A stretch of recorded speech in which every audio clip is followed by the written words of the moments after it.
আওয়ামী লীগের শাসনামলে সবচেয়ে বেশি হামলা, মামলা ও নির্যাতন নিপীড়নের শিকার হয়েছে জামাতে ইসলামী। কিন্তু এই পরিস্থিতির মধ্যেও গোপনে তাদের দাওয়াতি কার্যক্রম চালিয়ে গেছে জামাতে ইসলামীর মহিলা বিভাগ।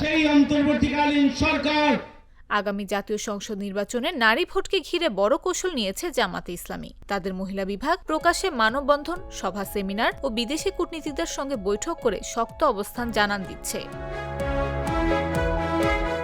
শিশু আসিয়া ধর্ষণ হত্যা ও ফিলিস্তিনে ইসরায়েলি হামলার প্রতিবাদে মার্চে মানববন্ধন করে তাদের মহিলা বিভাগ। এরপর ১৯ মে ব্রিটিশ হাইকমিশনার সারা কুকের সঙ্গে এবং ২১ জুলাই মার্কিন দূতাবাসের charge the affairs Tracey Ann জ্যাকবসনের সঙ্গে বৈঠক করেন জামাতের মহিলা নেত্রীরা। জামাতে ইসলামের নেতারা জানিয়েছেন, তাদের মহিলা বিভাগ রুকন সম্মেলন, কর্মী সম্মেলন থেকে শুরু করে উঠান বৈঠক, ভোটার সমাবেশ সহ নানান কার্যক্রম পরিচালনা করছে। এছাড়া সাংগঠনিক কাজের পাশাপাশি নির্বাচন কেন্দ্রিক কাজও চলছে। দলীয় সূত্রে জানা গেছে, নারী ভোটারদের সমর্থন পেতে জামাতে ইসলামী নিজেদের অবস্থান শক্ত করতে উদ্গ্রীব। কয়েক লক্ষাধিক নারী কর্মীর সমন্বয়ে গঠিত দলটির মহিলা বিভাগ প্রতিদ্বন্দ্বী অন্য দলের তুলনায় নির্বাচন প্রস্তুতিতে এগিয়ে। একই সঙ্গে সংগঠিত এই মহিলা বিভাগকে ভোট ব্যাংক হিসেবে দেখছেন জামাতে ইসলামের কেন্দ্রীয় নেতারা। আগামী নির্বাচনে নারীদের এই ভোট বাক্স নিয়ে উচ্ছ্বসিত তারা। এছাড়াও বিগত ১২টি জাতীয় সংসদ নির্বাচনের সংরক্ষিত আসন ছাড়া কখনো জামাতের মহিলা বিভাগ থেকে প্রার্থী দেয়নি জামাতে ইসলামী।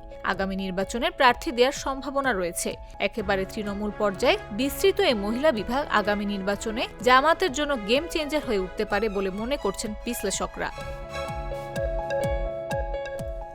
রাজনৈতিক বিশ্লেষকরা বলছেন, জামাতের মহিলা বিভাগে কয়েক লাখ সক্রিয় কর্মীর উপস্থিতি দলটির জন্য একটি বড় শক্তি। সংগঠিত নারী ভোট ব্যাংক যে কোনো নির্বাচনে গুরুত্বপূর্ণ ভূমিকা রাখতে পারে। বিশেষ করে গ্রামীণ এলাকায় এই কর্মীরা মাঠ পর্যায়ে প্রচারে সক্রিয় হলে প্রভাব বিস্তার সম্ভব।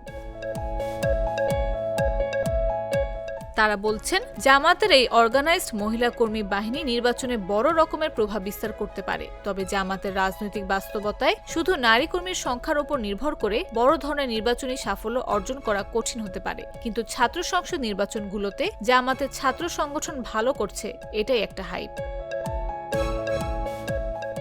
জাতীয় নির্বাচনে তারা কিভাবে এই ভোট ধরে রাখবে, জামাতে ইসলামী সেই কৌশল করছে বলেও মত বিশ্লেষকদের।